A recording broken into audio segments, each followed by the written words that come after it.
Assalamualaikum warahmatullahi wabarakatuh. Alhamdulillahirrabbilalamin. Asyhadu an la ilaha illallah wa asyhadu anna Muhammadan abduhu wa rasuluhu allazi la nabiyya ba'dah. Bersyukur kita kepada Allah Subhanahu wa taala di mana hari ini kita diberi kesempatan untuk berkumpul melaksanakan kuliah kita sebagaimana biasanya dan diberi kesehatan terhindar dari COVID-19 yang sedang merajalela di negara kita tercinta ini. Selawat berangkai salam kita ucapkan buat Nabi kita Muhammad SAW yang berupa doa Allahumma sholli ala Muhammad wa ala ali Muhammad.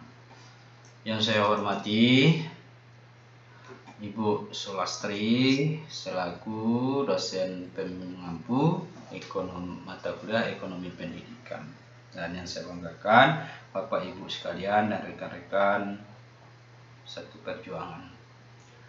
Baiklah, di sini saya coba mereview jurnal dengan judul Family Background Financial Constraints in Higher Education Advances in China, atau latar belakang keluarga, kendala keuangan dan kehadiran pendidikan di China.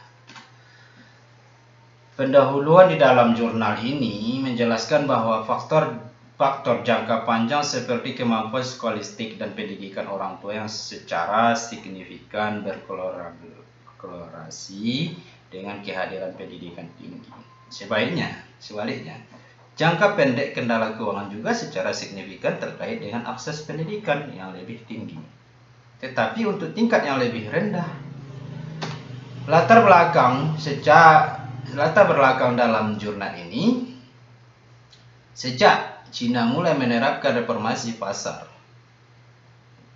atau membuka kebijakan pada tahun 1978, pendidikan tinggi China telah berkembang pesat.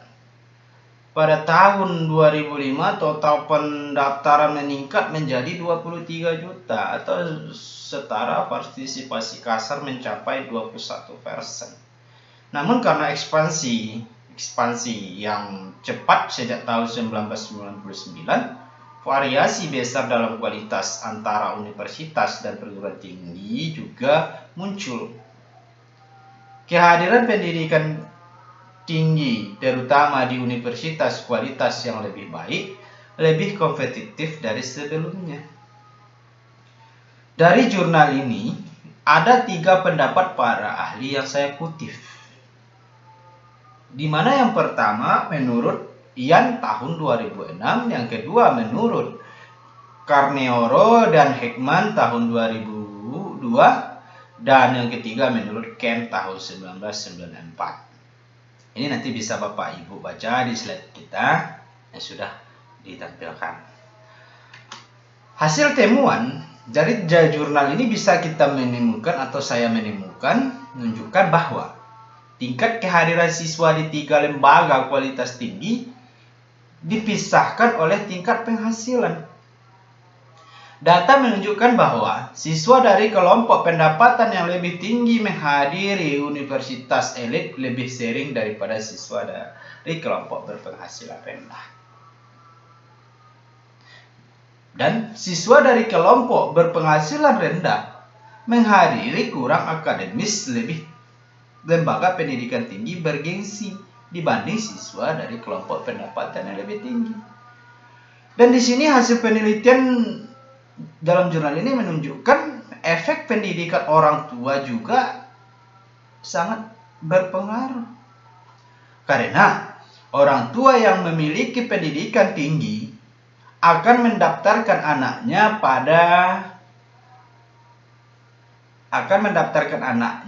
pada universitas berkualitas tinggi dibandingkan orang tua yang tidak berpendidikan tinggi mendaftarkan anaknya pada universitas menengah.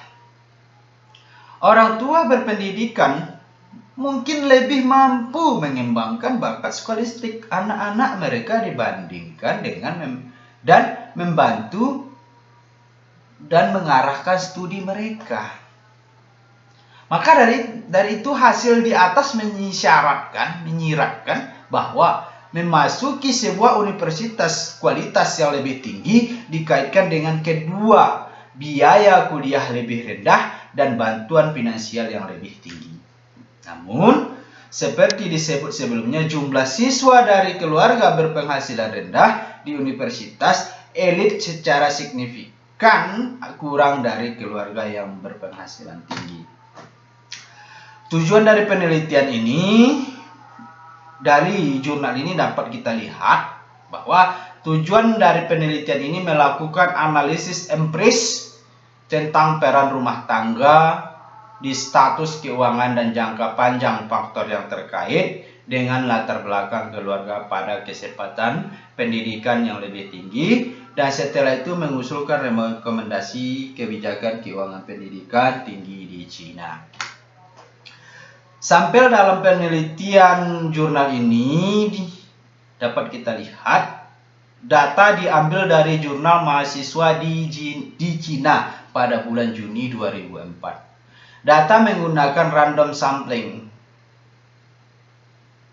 Pengambilan data diambil secara random sampling. Populasi dikumpulkan sebanyak 18.000. Sampel dikumpulkan sebanyak 15.536 kuesioner atau setara dengan 86,31% telah dipelihara. Kesimpulan dalam jurnal ini saya baca, itu saya menemukan bahwa faktor-faktor jangka panjang yang terkait dengan latar belakang keluarga dan hambatan keuangan jangka pendek dapat berdampak lebih tinggi terhadap pilihan kehadiran pendidikan. Selanjutnya, faktor latar belakang keluarga secara kuantitatif lebih penting dari hambatan keuangan. Dukungan finansial mungkin dapat mengimbangi efek buruk jangka pendek beberapa hambatan finansial. Ekspansi pendidikan tinggi meningkat mengakses kesempatan bagi siswa dari keluarga berpenghasilan rendah, tingkat kehadiran siswa dari keluarga berpenghasilan rendah, serta dari daerah pedesaan meningkat dari waktu ke waktu, namun siswa dari keluarga berpenghasilan lebih tinggi memiliki tingkat kehadiran yang lebih tinggi dari keluarga berpenghasilan rendah, terutama di universitas kualitas yang lebih tinggi. Hal ini terutama karena jangka panjang faktor yang terkait dengan latar belakang keluarga. Lebih berpendidikan orang tua yang kaya bisa membantu dan mengarahkan studi anak-anak mereka, dengan demikian meningkatkan bakat skolastik anak-anak mereka dan kemampuan. Oleh karena itu, ada hubungan terbalik, keterjangkauan keluarga dan beban biaya. Beban ini lebih jauh lagi karena fakta bahwa kelambatan bantuan keuangan belakangan tingkat biaya kuliah di banyak institusi kualitasnya yang lebih rendah. Oke, Bapak Ibu, sekian dari saya. Inilah yang dapat saya tampilkan.